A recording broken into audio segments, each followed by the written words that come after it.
यहाँ पे कोट मिठन के इलाके में पहुँचे। हम ज़फ़राबाद से 2 दिन पहले निकले थे। पहला दिन हमारा स्टे हुआ था लाहौर, वहाँ से हमने खेमे ख़रीदने थे, वहाँ से हमने खेमों का आर्डर किया और उसके बाद आज हम यहाँ पे कोट मिठन में यहाँ पे DFO हैं राव रिजवान साहब, हमारे दोस्त हैं, उनके तावन से DFO रही यार खान राव रिजवान साहब, उनने वजी हसन साहब से हमारा तारफ़ कराया। ये आज पूरा दिन हमारे साथ है। हमने कोट मिठन में अंदरून कोट मिठन जाके बस्तियाँ खुद विज़िट किए, यहाँ पे जाके लोगों की जो नीड्स हैं उनके बारे में उनसे जाना, लोगों ने बताया उन्हें क्या क्या चीज़ ज़रूरत है और उस वाले से पूरा दिन विज़िट करने के बाद अभी हम यहाँ पे इनके रेस्ट हाउस में पहुँचे हैं।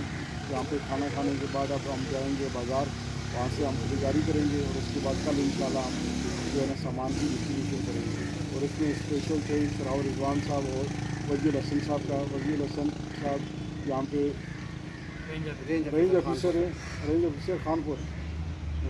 यहाँ पे इनने आज पूरा दिन हमारे साथ जो है ना लगाया, इनका बहुत शुक्रिया।